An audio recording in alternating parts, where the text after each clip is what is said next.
अस्सलामुअलैकुम everyone. So this vlog is all about 9th and 10th Muharram. हम लोगों को कुछ चीज़ें चाहिए थी क्योंकि कल न्याज़ दिलानी थी, तो कुछ बॉक्सेस वगैरह का इंतज़ाम करना था।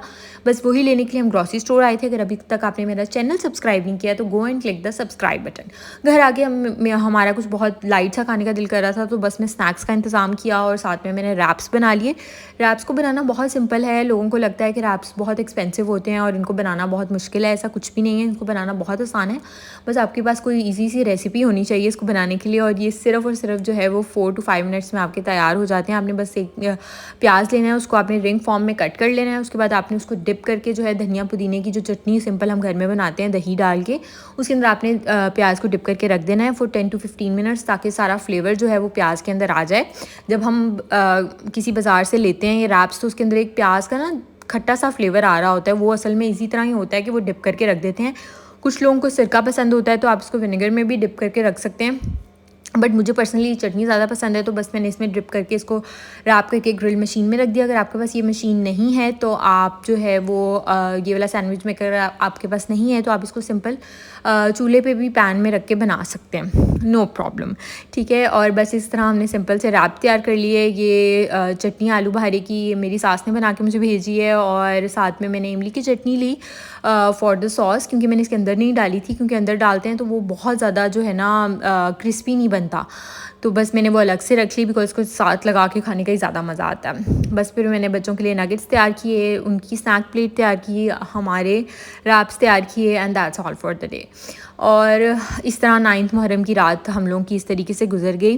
खैर, आज मेरे बेटे की बर्थडे थी, तो it was a big decision कि हम लोगों ने कहा कि नहीं, हम लोग जो है 9th मुहर्रम की रात को 12 बजे केक कट नहीं करेंगे। Obviously Karbala is very big thing in Islamic history, तो हम उसको इसी तरीके से इग्नोर नहीं कर सकते। और मैंने कहा ये बहुत एक छोटे लेवल की, मैं कहती हूँ बहुत छोटे लेवल की शायद कुर्बानी होगी, कि अगर हमारा जो अल्लाह ताला है हमारे इनर को जानता है और उसको पता है कि हम लोगों का दिल कर रहा था करने का बर्थडे, और हम घर से चले भी गए थे, लेकिन देन वी डिसाइडेड कि बस जो न्याज का सामान चाहिए बस वही लेकर आ जाते हैं और हम केक कट नहीं करेंगे। देन सुबह मॉर्निंग में उठकर मैंने सूरह बकरा पढ़ी, एंड फिर बिरयानी आ गई, और बस हम लोग उसमें लग गए कि अब इसको डिस्ट्रीब्यूट करना है जल्द से जल्द।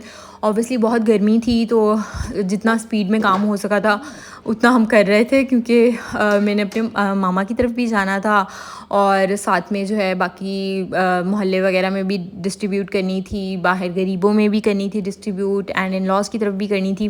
फिर मैंने साथ सोचा कि चलो बर्थडे तो हम नहीं करें, लेकिन बच्चों को गुडी बैग्स देना is not a bad idea इस दिन, क्योंकि अल्लाह ताला ने ही उसके लिए शायद ये दिन रखा है कि वो बच्चों में ये चीज़ें बांट सकें हम लोग। तो मैंने बस जो है जल्दी जल्दी गुडी बैग्स बनाए। मैंने सोचा कि मैं अपनी मेट को भी दे दूँ, और भी जिन बच्चों को जानती हूँ इर्द गिर्द मोहल्ले में उनको भी दे दूँ, और साथ में जो है मेरी फ़ैमिली में जो बच्चे हैं उनको भी आज के दिन ही ये डिस्ट्रीब्यूट कर दूँ। बिकॉज़ इससे अच्छी क्या बात होगी कि अगर आज के दिन एज़ अ न्याज ही बच्चों को गुडी बैग्स मिल जाएँ इब्राहिम की बर्थडे के। So I was feeling so proud, और बस मैंने जल्दी से वो गुडी बैग्स तैयार किए, और उसके बाद हम लोगों ने बिरयानी वगैरह जो थी डिस्ट्रीब्यूट की। अच्छा, आप लोग कोशिश किया करें कि बच्चों में जितनी तक चीज़ें तकसीम करनी हो ज़्यादा किया करें, बिकॉज़ ऑब्वियसली बड़े तो खाते ही रहते हैं। मैं कहती हूँ आप लोग महीने में एक दफ़ा ज़रूर बच्चों में बेशक कैंडीज़ डिस्ट्रीब्यूट कर दें, कोई जेलीज़ वगैरह डिस्ट्रीब्यूट कर दें, कोशिश किया करें बच्चों को ज़्यादा चीज़ें डिस्ट्रीब्यूट किया करें। हम लोगों ने, मैंने और मेरे हस्बैंड ने गाड़ी के अंदर एक वेफ़र्स का पैकेट या कोई बिस्किट्स का पैकेट लाजमी रखा होता है, और जब भी हम लोग किसी भी इशारे पे रुकते हैं सिग्नल पे, तो हम वहाँ पर जो भी बच्चे होते हैं उनमें ज़रूर डिस्ट्रीब्यूट करते हैं। और लिटरली जब हम बिरयानी डिस्ट्रीब्यूट कर रहे थे तो मुझे इतना अजीब फ़ील हो रहा था, बिकॉज़ अगर वहाँ 10 देगें भी होती ना तो वो इनफ नहीं थी, बिकॉज़ लोग इस तरीके से रुक रहे थे और इस तरीके से वो बेचारे चाह रहे थे कि उनको मिले, कि आई वॉज़ सो डिस्टर्ब्ड। मैं यकीन नहीं कर रही थी कि ये क्या हो रहा है। लेकिन खैर हम लोग जैसे जैसे वहाँ से निकले, बिकॉज़ वहाँ बहुत क्राउड इकट्ठा हो गया था, और हमारे पास जो थे पैकेट्स वो इनफ नहीं थे। फिर मैं अपनी नानों के घर गई, और बच्चों में हम लोगों ने गुडी बैग्स डिस्ट्रीब्यूट किए। फिर हम लोगों ने डिनर किया। डिनर वाज सो गुड, और मुझे खीर बहुत पसंद है। थैंक यू नानो।